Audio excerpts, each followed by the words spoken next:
मैं BA LLB प्रथम वर्ष छात्र हूँ।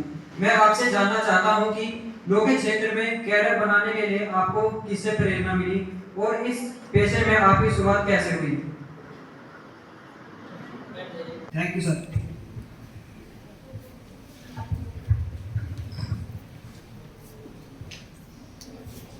थोड़ी सी मैं बातें बताना चाहता हूँ। बतौर जज हम लोग बहुत इंट्रोवर्ट होते हैं। कैरियर स्टार्ट करने के पहले बतौर जज हम एकेडमिक लाइफ से आते हैं या एडवोकेट के रूप में आते हैं, तब हम बहुत एक्सट्रोवर्ट होते हैं। जज बनने के बाद से बहुत इंट्रोवर्ट हो जाते हैं। उसका कारण है, जैसे मान लीजिए बतौर जज हम काम करें, मेरा तो 8 साल का कैरियर है, 2015 में ज्वाइन किया है, तो हमको बोलना नहीं रहता है, क्यों सुनना रहता है। एक प्लेटिव का काउंसिल होगा, डिफेंस काउंसिल होगा, दोनों आर्गू करेंगे या लड़ेंगे, चिल्लाएंगे, उनको सुनेंगे, आर्डर कर देंगे, जो करना होगा, ठीक है, एज पर लॉ, फैक्ट को अप्रिशिएट करते हुए। तो मैं एक अच्छा वक्ता भी नहीं हूँ और बोलने की हैबिट भी नहीं बहुत ज़्यादा है। तो जैसी भी होगी टूटी भाषा मैं बताऊंगा। आपका सवाल था कि आपको प्रेरणा कहाँ से मिली। मैं एक साइंस से ग्रेजुएट हूँ और हमने बीएससी किया केमिस्ट्री और जूलॉजी से। हमको डॉक्टर बनने का शौक था और हमने प्रयास भी किया और हमको काले कोट से बहुत सख्त नफरत थी और हमारे बहुत सारे मित्र थे जिनका बिलो 45 आ गया परसेंटेज। तो बिलो 45 आया तो उनके पास कोई और विकल्प नहीं था, कोई वो फॉर्म भर ही नहीं सकते थे, तो उनके लिए विकल्प था कि ला करें। वो ला करने लगे, तो हमारे बैच में ला करने लगे। मैं 6 महीने एमबीबीएस की तैयारी किया, सीकेएमडी पीएमडी जिक्मर वगैरह होता था उस समय। तो उसके बाद से घर की परिस्थितियां ऐसी रही कि ज़्यादा दिन सस्टेन नहीं कर पाया। मैं लखनऊ आया था, वहाँ से वापस हो गया अपना कापी किताब लेकर और 6 महीना तो निकल चुका था, 6 महीना और घूमा। फिर सोचा कि बीएड कर लेते हैं। उस समय बहुत बूम चल रहा था, अभी बताया आपने, चर्चा हो रही थी, बैठे थे हम लोग वहाँ चाय पे कि 2005-6 में 2004 की बीएससी है, 2005-6 में बीएड का बहुत ज़्यादा खूब रिक्रूटमेंट आते थे टीचर की। तो ये था कि जल्दी से नौकरी पा जाओ। किसान और गरीब परिवार के बच्चों की क्या सोच होती है, जल्दी से कोई छोटी मोटी नौकरी पा जाओ। तो मैं बीएड की तरफ चला, तो बीएड का एंट्रेंस निकला भी और मैंने काउंसलिंग भी कराई, आगरा यूनिवर्सिटी मिला था। फिर से वहाँ गया, फिर से वहाँ से घूम फिर के आया, देखा पता नहीं क्यों मन नहीं लग रहा था, बीएड छोड़ा, फिर से बी फार्मा छोड़ी, सीपीएमडी पीएमडी की तैयारी छोड़ी। बाद में जिससे नफरत करता था वही पीछे पड़ गया। तो मेरा पैशन था, लेकिन मैं बताऊं इंट्रेंस बुक देता था, उसी में एलएलबी का भी दे दिया था। तो मैं गोरखपुर यूनिवर्सिटी से पढ़ा हूँ एलएलबी, तो उसमें मैं एक सेम पढ़ा। तो फर्स्ट सेम में जैसा जानते हैं कॉन्स्टिट्यूशन होता है, इंडियन कॉन्ट्रैक्ट एक्ट होता है, तो वो सब्जेक्ट ऐसे है ना कि उसको पढ़ने के बाद से लगता है कि ला ही है, बाकी कोई सब्जेक्ट नहीं है। तो ये एहसास हुआ हमको कि हम तो अभी गलत दिशा में भटक रहे थे। तो मैंने ये रियलाइज किया कि अब सही दिशा पकड़ी है, मेरे मन की नहीं चल रही थी, शायद किसी और की मन की चल रही है। तो हमने वहां से, तो भी मैं बहुत सिंसियर नहीं हुआ, एक सेम निकल गया, 2 सेम निकल गए और कभी सोचा भी नहीं था कि इधर आएंगे। तो एक सेम निकल गया, उसमें 320 का बैच होता था हम लोग का एलएलबी का यूनिवर्सिटी में। उसमें से आउट ऑफ 320 ओनली 76 लड़के फ्रेश पास हुए, नहीं तो बहुतों का बैक लगा कॉन्ट्रैक्ट में, कॉन्स्टिट्यूशन में, टफ सब्जेक्ट है, कोड पेपर है, तो सब बैक से, मतलब बेदाग तो कोई पास ही नहीं हुआ। तो उस बेदाग में हम थे, तो हमारी 6ठी पोजीशन यूनिवर्सिटी। तो मैं एक कुछ नहीं जानता था कि हमारी 6ठी पोजीशन यूनिवर्सिटी में चल रही है। मैं कभी ध्यान ही नहीं दिया, हॉस्टल टॉपर रहा 3 साल, वो भी ध्यान नहीं दिया, बहुत नॉन सीरियस, इंटरेस्ट तो था नहीं, लेकिन ये था कि अब ला में धीरे धीरे अपना इंटरेस्ट जगाना है। फाइनली ईयर में जाकर हमने पक्का डिटरमिन किया कि हमको BHU से एक डिग्री लेनी है। BHU मास्टर डिग्री लेते हुए कहीं जज या मजिस्ट्रेट बनना है। मेरा फाइनल ईयर का 6 सेम का डिटर्मिनेशन था और मैंने उसके बाद BHU चला गया। BHU में मेरा इंटरेस्ट हो गया, मैं BHU से PG किया, LLM किया और BHU पढ़ाई करते समय LLM मेरा नेट हो गया था सेकेंड सेम में, थर्ड सेम में फिर से नेट हुआ, फोर्थ सेम में मैं JRF हो गया 2013 में। 2013 में PCSJ हो गया यूपी में। तो मैं नहीं जाना चाहता था उस फील्ड में मैं चला आया और यहाँ आके रियलाइज हुआ कि वास्तव में मैं डॉक्टर बनना चाहता था। आजकल डॉक्टर आते हैं चाहे बैठते हैं तो डॉक्टर हम लोग कितना रिस्पेक्ट देते हैं। तो मैं सोच रहा था कि मैं उधर जाने के लिए सोच रहा था और ऊपर वाले ने हमको इधर बैठाया इस तरह। बहुत अच्छा रहा और जर्नी भी जब से ला में आए without failure without gap continuous journey रही, स्टिल कंटिन्यू कर रही है। Thank you, sir, for your answer. Now, I request Samar from BLLB first year. You can ask your question to sir. जय हिंद सर। सर मेरा नाम Mohammad summer है, मैं BLLB first year का छात्र हूँ। मैं यह जानना चाहता हूँ कि एक न्यायिक अधिकारी में कौन से सबसे महत्वपूर्ण गुण है और मैं यह भी जानना चाहता हूँ कि हम स्वयं में उन गुणों को कैसे विकसित कर सकते हैं।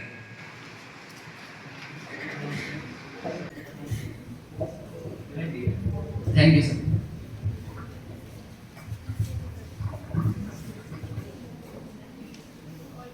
देखिए ऐसा होता है, हम लोग हॉस्टल में रहते थे गोरखपुर में। मेरी पूरी पढ़ाई क्लास 1 to टिल PhD मैं 2 साल रिसर्च किया, पौने 2 साल रिसर्च कंप्लीट नहीं हो पाया, इधर चला आया। पूरी लाइफ हमारी सरकारी स्कूल कॉलेज यूनिवर्सिटी बीते हैं, मैं हॉस्टलर रहा रेगुलर साइड में। तो जैसा देखने से मैं हूँ फिनोटाइप एंड फिनोटाइप छोटे कर कमजोर शरीर का, वो लड़के बड़ा मजाक भी उड़ाते हैं हॉस्टल में। आप देखेंगे हमारे बैच में सबसे पहला सिलेक्शन मेरा था, सबसे पहला। और उसकी एक कारण है, सबसे बड़ी कारण ये है कि आप सिलेक्शन के लिए मत पढ़िए कि ऐसा हो ही जाएगा, ज्ञान के लिए पढ़िए, सिलेक्शन हो ही जाएगा। और एक जज होने के लिए बहुत जरूरी है, जैसे आपका कैरेक्टर चेंज नहीं होना चाहिए, डुअल और ड्यूबियस कैरेक्टर नहीं होनी चाहिए। मतलब किसी से आप इंटरनली चाहे एक्सटर्नली चीट नहीं करेंगे। और जजों का काम बहुत पायस होता है। आप जस्टिस सिस्टम को देखेंगे तो कहा जाता है कि कभी ये गार्ड किया करते थे, एक्ट ऑफ गॉड है जस्टिस डिलीवरी सिस्टम, उसके बाद से राजा करते थे। तो राजा मतलब स्टेट का हेड ऑफ स्टेट होने के कारण तीनों पावर थे उसमें, एग्जीक्यूटिव लेजिस्लेचर, जो कहता था वही कानून है, जो कह दिया वो न्याय है, जो बोल दिया कानून बन गया, नजीर बन गई। लेकिन बाद में आप मार्क्वेस वाला को पढ़ेंगे, फ्रांस के जो दार्शनिक थे, कि सेपरेशन हुआ, एग्जीक्यूटिव वाला होगी, लेजिस्लेचर वाला होगी, जुडिशरी वाला होगी। तो डिवाइन पावर के रूप में आप देखिए, जो एक ईश्वर से, गॉड से चल के राजा में आया, राजा से चल के जज में आई है। तो आप एक बहुत डिवाइन एंड पायस काम करने जा रहे हैं। तो इसके लिए वही गुण रखने चाहिए जो ईश्वर के हैं। एटलीस्ट अगर उसका 100% ना कर पाते हैं तो इतना चाहिए। उसमें कुछ चीज़ें, कुछ फीचर मैं बता देता हूँ। जैसे ऑनेस्टी टॉप लेवल पे होनी चाहिए। अगर जो कोई फाइल लेके बैठ गए हैं, आपके पिताजी भी आ जाए, कह दें कि नहीं ऐसा नहीं, ऐसा कर दो, ये हमारे परिचय के हैं, हमारे मित्र हैं, थोड़ा देख लेना, इनके पक्ष में कर देना फैसला, तो भी आप हिलेंगे नहीं। आपको न्याय देखना है, न कि अपने पिता को, अपने पिता के मित्र को देखना है। तो ऑनेस्टी टॉप पे होनी चाहिए। ऑनेस्टी का ही कोरोलेटिव शब्द है इंटीग्रिटी, वो अनडाउटफुल होनी चाहिए, बिल्कुल ये नहीं कि आप एक जज के रूप में काम कर रहे हैं तो लोग चर्चा करें, अरे तो जज साहब बहुत बेईमान है, चाहे इनको कानून की जानकारी नहीं है। तो ऑनेस्टी इंटीग्रिटी एकदम हाईएस्ट लेवल पर होनी चाहिए। दूसरा ये है, जजों का सोशल कट ऑफ होता है। आप जज बनने के बाद चाय की दुकान में बैठ के चाय नहीं पी सकते, फ्रीक्वेंटली किसी दुकान पे रेस्टोरेंट पे विजिट नहीं कर सकते, कहीं भी पब्लिक गैदरिंग में मनाही होती है। मीडिया में, सोशल मीडिया में, प्रिंट मीडिया में, प्रेस न्यूज़पेपर में, तो आपको ये एकदम पूरी तरह से कट है, ये प्रोटोकॉल में है। इसका कारण है कि जजों को अपना केवल 10 से 5 अपना न्याय का काम करना है। 10 से 5 अपने आइए, परिवार में आइए, बीवी बच्चों में आइए, आपको बढ़िया स्टाफ मिलता है, कर्मचारी मिलते हैं, जो मंगाना है घर मंगा के खाइए, कहीं पब्लिक प्लेस में जाने की जरूरत नहीं। उसका कारण है, जैसे मान लीजिए किसी चाट के वहाँ चाट खा रहे हैं और उसी का केस आपके वहाँ चल रहा हो, समझ रहे हैं, तो there are chance of biasness. ठीक है, पब्लिक जो फीलिंग होगी वो देखेगी कि देखिए इस ठेले वाले का केस चलता है, वहीं जैसे आप चाट खाते हैं, तो उसके मन में भावना पैदा होगी, सस्पिशन पैदा होगा, रीजनेबल सस्पिशन विपक्षी को कि अब न्याय नहीं मिल पाएगा, जैसे आपका तो ठेले वाले के साथ उठना बैठना है। एक तो ये हो जाएगा। दूसरा ये है, आजकल हर हाथ में मोबाइल है, मल्टीमीडिया, सब कैमरा से लैस है, एडवांस टेक्नोलॉजी है। कौन कहाँ से बैठ के वीडियो बना रहा है या फोटो ले रहा है और कैसे एडिट करके कैसे इस्तेमाल करेगा आपके खिलाफ, तो आप जवाब तो बाद में देंगे, सस्पेंड पहले होंगे। ठीक है, तो हमको अपने आचरण, कैरेक्टर, काम से या कोई ऐसी हरकत नहीं करनी है जिससे जनता हम पे अटैक करे या कीचड़ उछाले, ये हमारे ही हाथ में है। तो बहुत रिगरस लाइफ है, बहुत रिगरस है। आपको जितने शौक पाले होंगे सब छोड़ना पड़ेगा और ये घूमने वाली आदत भी छोड़नी होगी और बहुत डिसिप्लिन लाइफ जीनी पड़ेगी बढ़िया जज बनने के लिए। हालांकि जजेस भी बदनाम है, कई जगह आते हैं, मीडिया पेपर में उछलते हैं, लेकिन हमारी जो आइडेंटिटी है ना, वो कई कैपेसिटी में काम कर रही है। आज मैं यहाँ हूँ, सेक्रेटरी के रूप में रिप्रेजेंट कर रहा हूँ, घर जाता हूँ तो किसी का हस्बैंड हूँ, किसी का फादर हूँ, तो हमारी कई सारी कैपेसिटी है। जब कोर्ट में प्रिसाइड करता हूँ तो जज हूँ। तो ये हमारा जो पर्सनल आइडेंटिटी है वो हमारे इंस्टीट्यूशन में मर्ज कर गए हैं। जब जज हूँ तो पूरा जज एक इंस्टीट्यूशन है, फ्रेटर्निटी है, और मैं गलत करता हूँ तो पूरा जो इंस्टीट्यूशन है ना वो बदनाम होगा। तो इंडिविजुअलिज्म से हम इंस्टीट्यूशनलिज्म की तरफ बढ़ रहे हैं। हमारी पर्सनल आइडेंटिटी इंस्टीट्यूशन में मर्ज हो गई है। अगर मैं जिस समुदाय से, जिस परिवार से आता हूँ, अगर उस फैमिली में, सोसाइटी में कोई गलत करता हूँ तो पूरी हमारी फैमिली, सोसाइटी डिस्कस का मैटर बन जाएगी या स्पॉट लगेगा। तो हमारी आइडेंटिटी या तो फैमिली में मर जाए, या तो सोसाइटी में मर जाए, या जिस इंस्टीट्यूशन में काम करते हैं वहाँ मर जाए।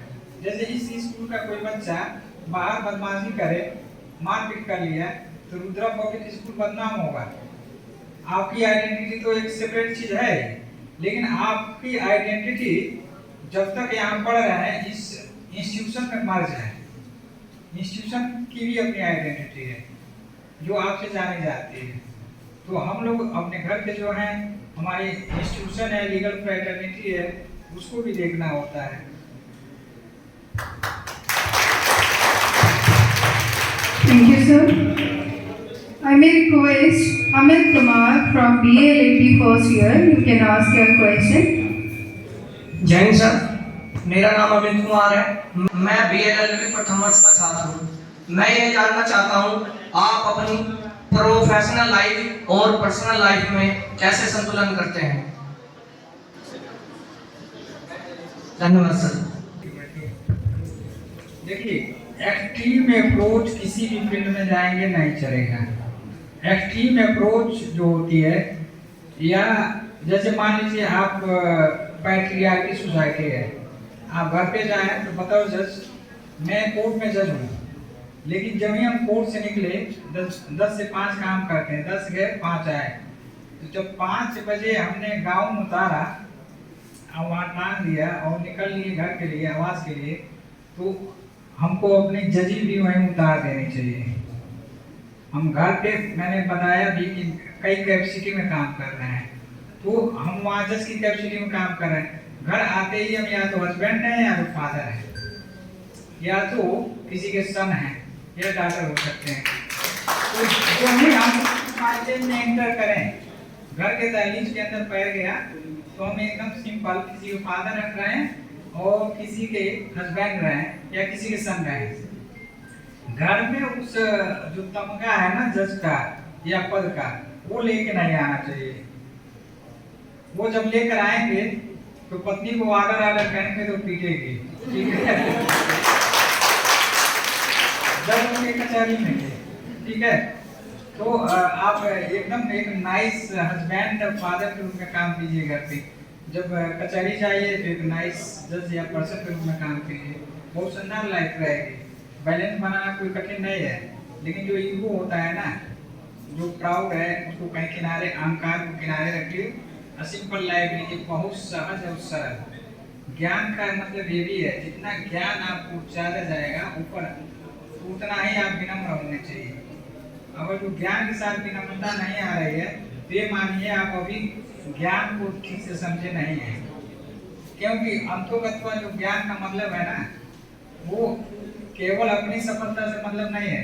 मान लीजिए आप सफल हो गए, जज हो गए, वहां जाके बढ़िया बढ़िया फाइल डिसाइड कर रहे हैं, घर पे आके डेली बीवी से मारपीट कर रहे हैं, तो दूसरे का केस डिसाइड कर रहे हैं, आपका केस कोई और डिसाइड करेगा या केस हो जाएगी। तो इससे बचना है। ये तभी बच सकते हैं जब बैलेंस बनेगा। पूरे यूनिवर्स को देख लीजिए, पूरे ब्रह्मांड को। लॉ 2 प्रकार के होते हैं, एक नेचुरल लॉ है, एक मैन मेड लॉ है। मैन मेड लॉ क्या है, क्यों बनाया गया? जब इवोल्यूशन ऑफ सोसाइटी या स्टेट पढ़ेंगे, हाफ्स लॉ को उसको पढ़ा होगा, इसलिए मैं पूछा कि किस सेट में है, कौन सा सब्जेक्ट पढ़ा है। तो सोशल कॉन्ट्रैक्ट थियरी है। सोशल कॉन्ट्रैक्ट थियरी पढ़े होंगे, हाफ्स लॉ रूसो का, और उसमें लेवियाथा में लिखा हुआ है। तो जब लेवियाथा पढ़े तो उसका देखेंगे तो सोसाइटी कैसे इमर्ज हुई, फैमिली कैसे इमर्ज हुई, अपने से नेशन कैसे इमर्ज हुआ, स्टेट, तो उसमें ये सारी चीज़ें आती है। अब ये तो मैन मेड सोसाइटी को रेगुलेट करने के लिए आई है, स्टेट इमर्ज हो गया और कुछ सर्टेन रीजन थे उसके कारण, जो ले गया था आप सलाह उसको बताते हैं। लेकिन नेचुरल लॉ की तरफ चलिए, जैसे एक ग्रेविटेशनल फोर्स काम करती है, न्यूटन ने खोजा से ऊपर से गिर रहा था, बताया कि ग्रेविटेशन के कारण हो रही है, वो एक नेचुरल लॉ है। लॉ ऑफ थर्मोडायनामिक्स है, फिजिक्स में पढ़ते हैं सब, लेकिन सब एक नेचुरल लॉज हैं। वो लॉ हम किसी ने खोजा नहीं या पैदा नहीं कर दिया, वो ऑलरेडी एग्जिस्ट करते हैं, अब थे। मान लीजिए कोई व्यक्ति न्यूटन का लॉ नहीं जानता है, इसका मतलब लॉ नहीं है, लेकिन वो नहीं जानता है। कोई व्यक्ति ये नहीं जानता है कि सूर्य की परिक्रमा पृथ्वी करती है, तो इसका तो मतलब ये नहीं कि पृथ्वी घूमना छोड़ दी है। ये हमारी अज्ञानता हो सकती है, हम नहीं जानते, हमने प्रयास नहीं किया। तो 2 लॉ है, एक नेचुरल लॉ, उसको देखिए कितना ब्यूटीफुली बैलेंस है, कोई एक्सट्रीम नहीं है, कोई स्लाइडली, मतलब 1 सेंटीमीटर भी अपने डायामीटर से पाथ से डिस्टर्ब नहीं होती है। यदि हो गई तो क्या होगा, टक्कर होगा ना, कोलिजन होगा और समस्याएं पैदा होगी। सिमिलरली जो इनवर्स है, नेचर में इतना शानदार बैलेंस है, तो हमको अपने लाइफ में भी इतना ही शानदार बैलेंस रखना चाहिए, अपने पाथ से, अपने काम से रेगुलेट करना चाहिए।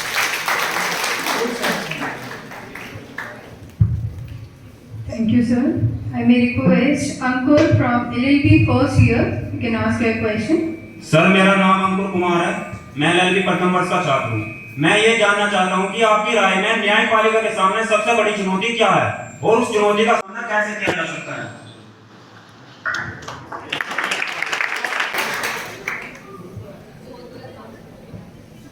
ये तो बहुत कंट्रोवर्शियल इशू आपने पूछा है, क्वेश्चन भी है, लेकिन क्वेश्चन बहुत सही है, मैं एडमायर करता हूँ। न्यायपालिका के समय इस समय सबसे बड़ी चुनौती जो है ना, ह्यूज पेंडेंसी है या एरिया ऑफ केसेज है, उसके मल्टी फेसेट फैक्टर हो सकते हैं। आप एडवोकेट ग्रुप में जा रहे हैं, इन्वेस्टर हैं, तो अभी कचहरी नहीं गए होंगे या कोई केस होगा तो जा सकते हैं या गए होंगे। केस पेंडिंग होना है, केस जब न्यायालय में आता है तो आप देखेंगे जब दोनों पार्टियां ग्राम पंचायत स्तर से लेके या छोटे निकाय स्तर से लेकर शुरुआत कहाँ से होती है, कोई एक डिस्प्यूट राइज होगा, फैमिली डिस्प्यूट है तो परिवार को संभालने की कोशिश करते हैं, जब नहीं समझता है तो पंचायत लेवल पे नहीं समझता है तो थाना पुलिस, वहां से नहीं समझता है तो मेरे वहाँ लास्ट रिसोर्ट पे आते हैं। तो एक बात पहले जानना पड़ेगा, जो हमारे वहाँ केसेस आते हैं ना वो इजी नहीं होते हैं, वो पहले से कॉम्प्लेक्स है। क्योंकि यदि इजी होते या पंचायत या फैमिली स्तर से या इंस्टीट्यूशन स्तर से सेटल हो जाते तो हमारे वहाँ नहीं आते, क्योंकि ये 4-5 रिसोर्ट जो रिलेशन सिस्टम है वहाँ पे जा चुके हैं, तो वो अपने आप में ही कॉम्प्लेक्स होगा। ये डिनोट कर रही है कि कचहरी जाना मतलब ये सारे बीच के रास्ते उसने आजमा लिए हैं, जब सफलता नहीं मिली तब लास्ट रिसोर्ट पे जा रहा है। तो एक बात ये हो गई। दूसरी बात देखिए, केवल सोसाइटी में कॉन्फ्लिक्ट ऑफ इंटरेस्ट है, उसी कॉन्फ्लिक्ट ऑफ इंटरेस्ट को बैलेंस करने के लिए हमारे इंस्टीट्यूशन काम करते हैं।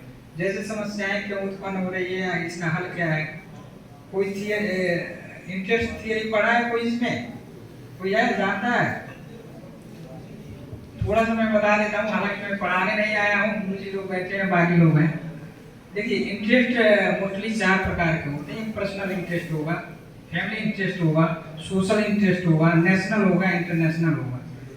जो इंटरेस्ट थियरी ये कहती है कि जो लेसर इंटरेस्ट होगा ना वो सेक्रीफाई होगा इन द इंटरेस्ट ऑफ लार्जर।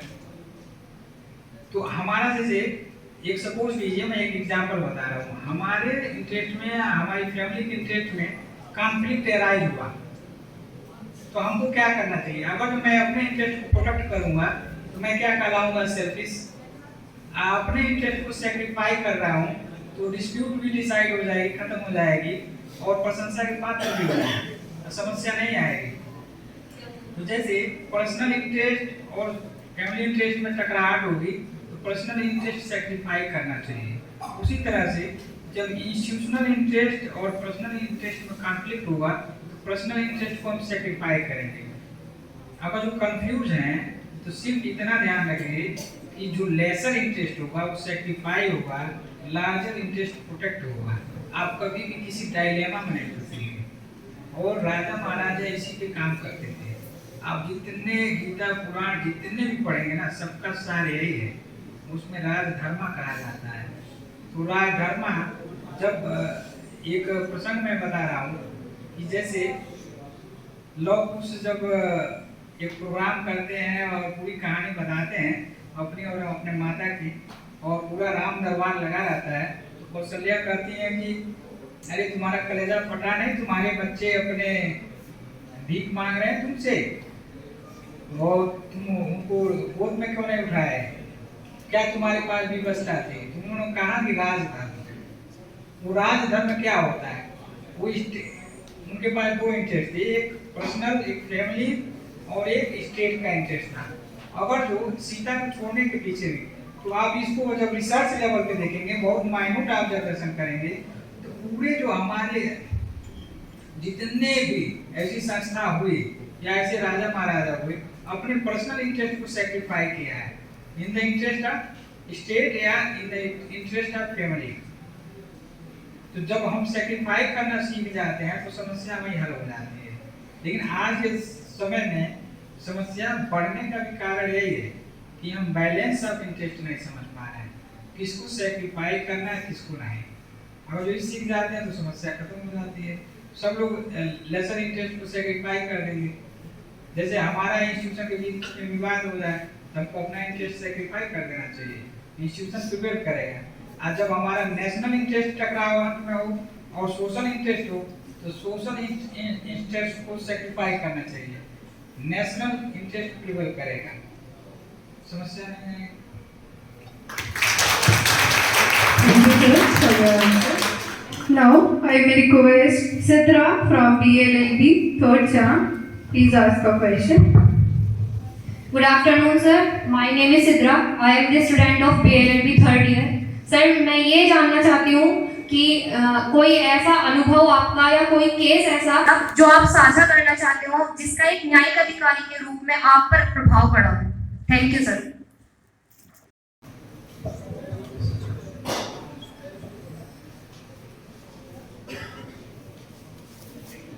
देखिए, सारे केसेज यूनिक होते हैं, लेकिन एक यूनिक केस मैं बता रहा हूँ कि लोग कैसे जो है ना, एक आप लोग पढ़े होंगे लॉ एंड मोरलिटी। मोरलिटी क्या है, लॉ क्या है। हर लॉ मोरल होती है, लेकिन हर मोरलिटी लॉ नहीं हो सकती है। इसमें मेलविन ने बहुत बढ़िया लिखा है, जो एलएलएम या पीजी के छात्र होंगे या पढ़ रहे होंगे या जो टीचर होंगे। एक केस मैं बता रहा हूँ, जब मोरलिटी मर जाती है तो समस्या कैसे आती है, और वही सेक्रीफाई करने की बात है। हालांकि ये जजमेंट बताया जा सकता है, आप लोग सब टेक्नो फ्रेंडली होंगे, सारे जजमेंट जजों के नेट पे अवेलेबल हैं। मैं जाते समय वो बता दूंगा, और कंप्यूटर प्रेजेंटेशन प्रोजेक्टर वगैरह।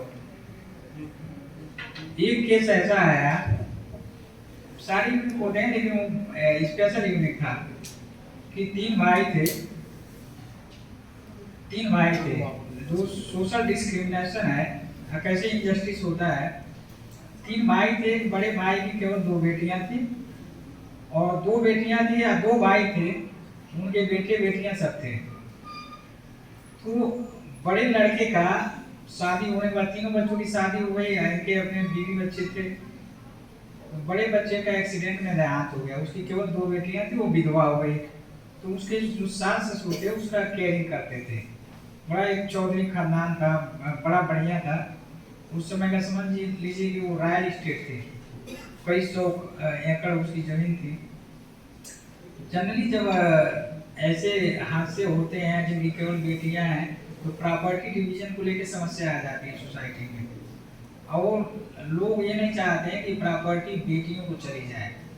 मतलब दामाद आके यहाँ पे जुड़ते हैं, तो कोशिश ये करते हैं कि इसको बेदखल ही कर दें या कोई भी करें। तो एक केस था, उसकी कहानी मतलब फैसला निर्णय करने के बाद से, निर्णय में मैं पूरे एविडेंस पर यूज करने के बाद जो पाया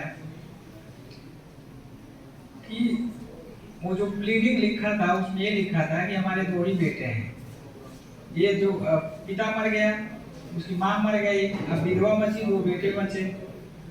जब तक माता पिता जीवित थे, उस विधवा की दोनों बेटियों की शादी करते थे। जब शादी हो गई, चले गए, ससुर जीवित था, वो चौधरी था। चौधरी कई चीज होते हैं, वो एक तरह से जमींदार कह लीजिए।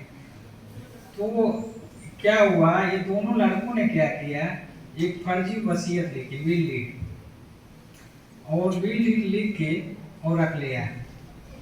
और वो महिला जब बेटियां चली गई, ससुर मर गए, सास मर गई, तो उसको खाने पीने की, रहने की, भरण पोषण की दिक्कत होने लगी।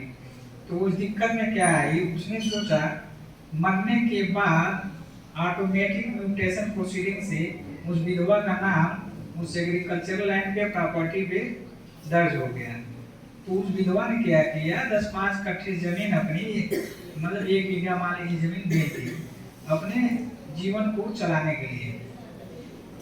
तब जाके वो क्या किए, सब जो दोनों भाई जीवित थे सपरिवार, उन सब ने क्या किया, बैनामा कैंसिलेशन का एक सूट फाइल किया। बैनामा जो सेल डीड कैंसिलेशन के लिए सूट फाइल किया, वो नियर अबाउट 90 का केस है या 88 का। वो सूट चलने लगा और लंबे समय तक चलते रहा। फाइल इतनी मोटी हो गई, कोई डर के मारे छूता नहीं था। और मैदान बात थी, जो दोनों बचे हुए लड़के थे, दोनों टीचर थे इंटर कॉलेज में, मतलब फाइनेंशियली एजुकेशनली स्ट्रांग थे। और प्लीडिंग में क्या लिखा था, प्लीडिंग उसको पढ़ेंगे कि ये कहीं की औरत है, इससे हमारा कोई ताल्लुकात नहीं है, ये हमारी जमीन बेच दी है, हमारा इससे कोई संबंध नहीं है, लिया जाए, बैनामा कैंसिल किया जाए। बिना टाइटल के इन्होंने सेल कर दिया। तो एक पैकेज पढ़ा होगा आप लोगों ने, no one can transfer better title. He has himself, ऐसा पढ़ा होगा TPA में। तो जो टाइटल आपके पास है नहीं वो कैसे ट्रांसफर कर सकते हैं, तो उसी प्रिंसिपल पे उसको चैलेंज किया गया। बहुत सारे जजेज आए गए, मेरे सामने आया तो उसमें वकील जैसा टेक्स्ट लगाते हैं, वो कहते थे साहब एक बार फाइल पढ़ लीजिए और तब बात सुनाएंगे ताकि समझ में आ जाएगा। हमने कहा कि ये ठीक नहीं है, हम पिचुटिस हो जाएंगे या सर हिलाएंगे आप सुनेंगे तो इसका कोई मतलब निकाला जाएगा। आप कंटिन्यू करें, उसके बाद फाइल पढ़ना डिसाइड करना तो हमारा काम ही है। तो बहुत लीजेंड एडवोकेट थे वहाँ के, बहुत फेमस थे, उन्होंने कहा नहीं आप फाइल पढ़ लीजिए। तो एक हफ्ते तो इसी में निकल गया कि फाइल पढ़ लीजिए, कर लीजिए, वो कर लीजिए। तो उसके बाद हमने कहा चलो एक आइडिया लगाते हैं, सब में टाइपिंग लगा दिया, पेपर लगा दिया, WS है, प्लेन है, फलाना है, ये पेपर है, टैग लगा दिया कि उनको जैसे रिफ्लेक्ट हो कि ये फाइल पढ़ रहे हैं। तो अगले दिन वो फ्लैग उनकी तरफ करके फाइल डाइस पे रखवा दी, झुकाएगी, लग रहा है साहब पढ़ रहे हैं, शुरू किया जाए। तो उन्होंने बहस करी, हमने डिसाइड किया।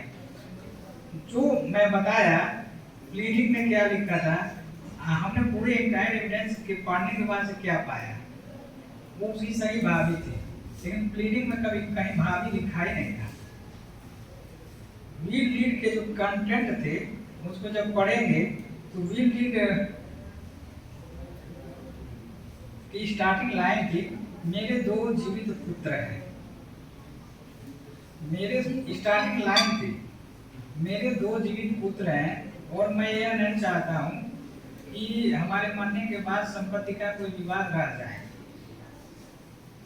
तो ये लाइन क्या रिफ्लेक्ट करती है, मेरे 2 जीवित पुत्र हैं, इसका मतलब कोई ऐसा पुत्र भी था जो मर गया है। तो इसको जो रूलिंग है, जो रूल ऑफ इंटरप्रिटेशन है, जो हमारा जूरिस्प्रूडेंस है, उस कसौटी पे हमने कसा है और चेक किया तो ये निकल गया है कि ये इसकी सगी रियल भाभी है और ये संपत्ति से डिस्कार्ड करने के लिए, बेदखल करने के लिए ये ऐसा केस लेकर आए हैं कि ये इसकी 2 बेटियां हैं, 2 बेटियों को हिस्सेदारी मिल जाएगी।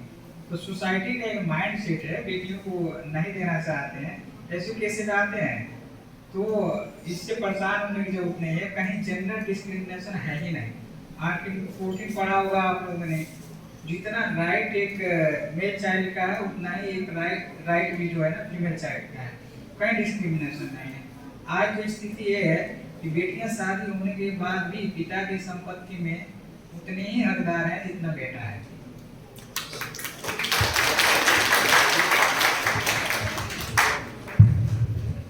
Thank you, sir.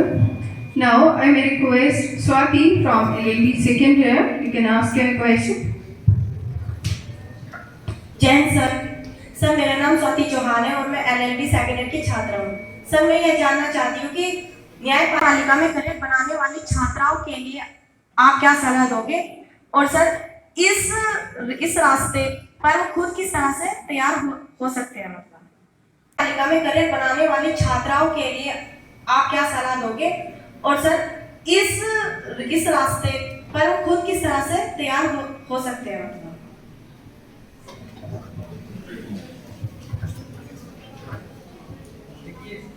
लड़कियों के लिए जज बनने से बढ़िया कोई कैरियर नहीं हो सकता है।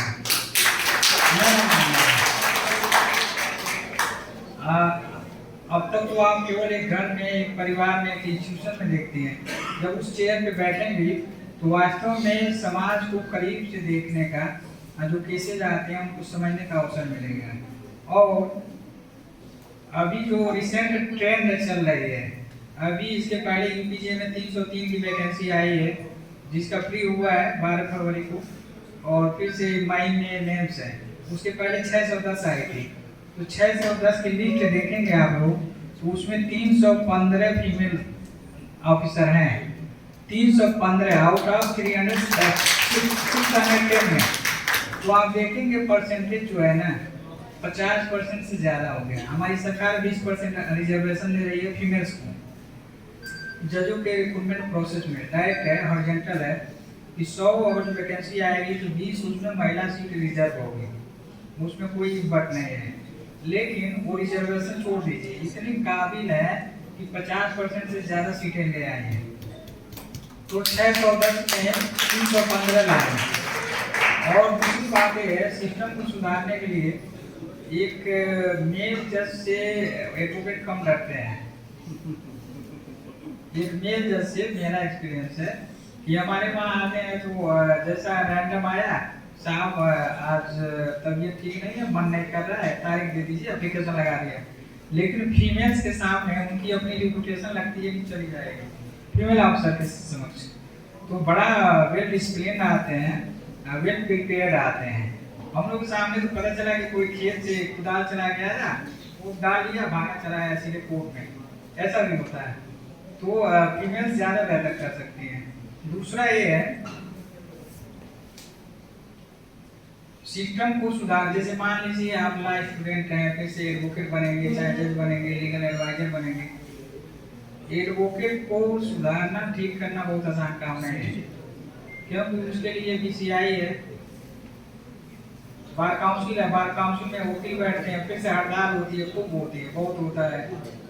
तो जब फीमेल्स एडवोकेट, फीमेल्स जजेज आती हैं तो इतना डेडिकेशन से काम करती हैं, उसके खिलाफ कोई वकील या चाहे कोई भी नारेबाजी ऊपर नहीं करता। जैसे मैं अगर कोई कठोर डिसीजन लूँ कि आज भले हड़ताल में बैठूंगा, तो वकील नारेबाजी करना शुरू कर देंगे, लेकिन एक फीमेल अफसर बैठती है तो नहीं करते हैं। तो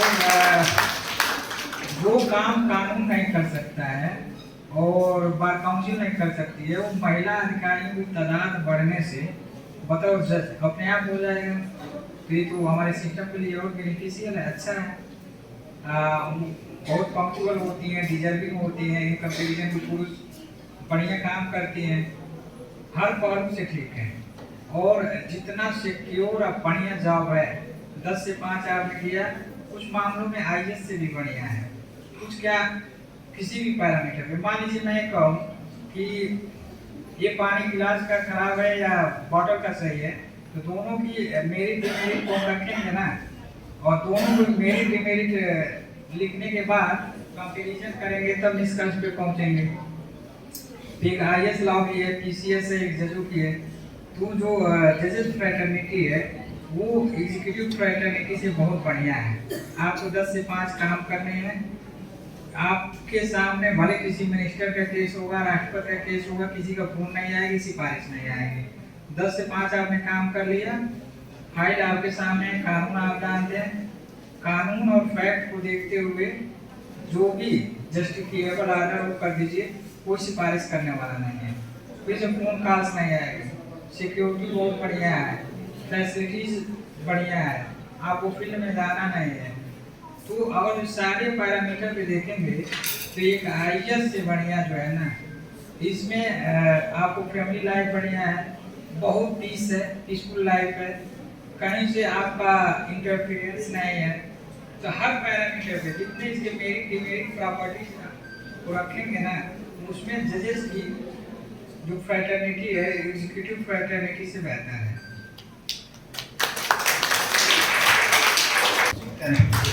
Thank you so much, sir, for giving your guidance to the students community. Now, I would like to request our respected dignitaries